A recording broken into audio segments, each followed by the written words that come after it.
Hello and welcome to another video from me. Box of looking terrible in your 40s when you had a couple of pints. How time flies. I'll tell you out there now, you young lads. Get as much pussy and beer down you as you can while you're young. Because when you get to your 40s, it's like a desert. There's nothing out there. You go on all these dating sites, Tinder and Bumble and Badoo, and you end up getting fat ginger-haired bingo callers with bingo wings from Dundee telling you that they fancy a bit of hoo-ha. Life's not worth living sometimes. I had 2 pints of ale last night at home, sat in home on my own like a loser. I feel like I've been out on bloody rag for 3 days, the big bags under my eyes. No wonder I've bloody shrunk down my picture down here. Anyway, you haven't come here to listen to me waffling on about rubbish as usual. But I can get my Chinese eyes open. Oh, you can't say that. Well, I just did. Yes, World War 3, a game that for many people is... It's one of those, it's kind of like the Battlefield we wanted, but it's not quite Battlefield as yet.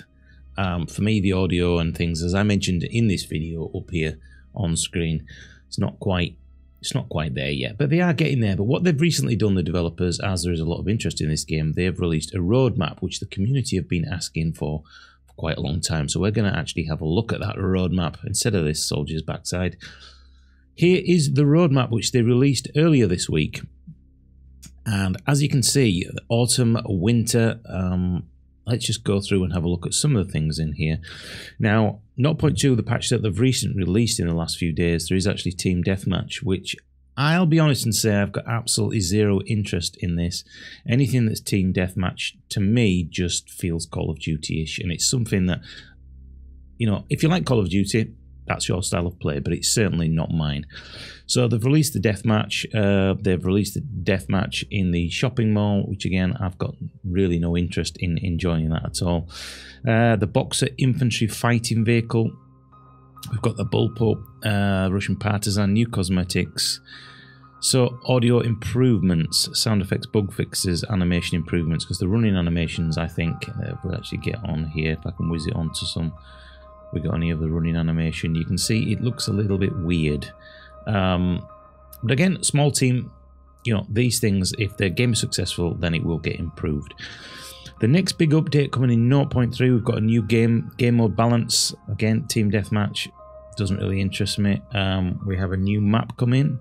We've got the Abrams main battle tank, the Scar H. Ah, the Scar H.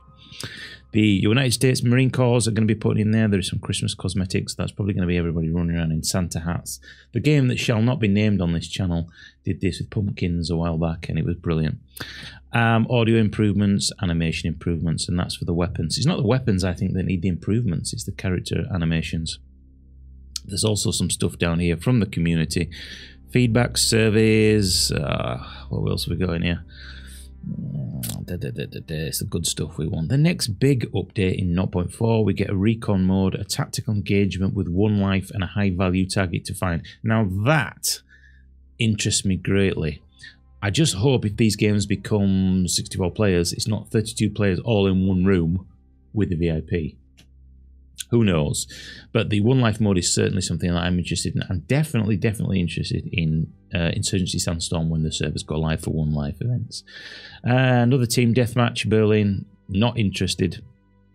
Heli combat drones, personal defense, what's that? A weapon.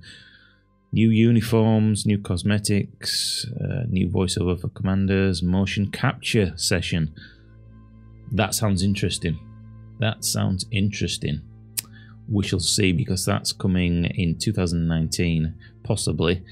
The next big one after that is multiplayer modes. We get a new map again, Carl Gustaf M4, British soldiers. Go on, lads, give it to them. So it looks like at each new big update, we actually get 1 new map, and the odd little, there's the M4A1, nice, and a few cosmetics to tide you over. Small development team. But it seems that they're actually really quite balanced in their aspect of wanting to give not only the gameplay side of it, but the visual side and the cosmetics as well, which I know we're in beta, but they need to get away with that. Everything's unlocked, I think. I think there needs to be a little bit of carrot and stick just to keep you want to play in it. But let me know what you think about this game. It's one of those games where I've enjoyed it, but it hasn't got that stickiness to make me want to keep coming back like Escape from Tarkov does and Insurgency Sandstorm. I don't know why that is. Maybe because a lot of the content, such as vehicles and things, I don't get enough points in order to be able to enjoy the vehicle side, the APCs and things like that. I think it needs to be a bit more visceral. The audio is definitely, for me, not drawing me back in. It's probably why games that shall not be named, and Insurgency and Tarkov, the audio, it's got that draw, such as Project Reality as well. So there is things in there: smoother player movement, menu system, vehicle Doppler effect, vehicle grenades, better explosions. So just a really quick look to let you know that this game is still on the horizon. There's not as many people playing it at the minute. I think that's because they've been waiting for bigger and better updates. I mean, that just looks awesome. But anyway, that's this quick little video. I'm going to go back now to having a cup of tea and feeling grumpy.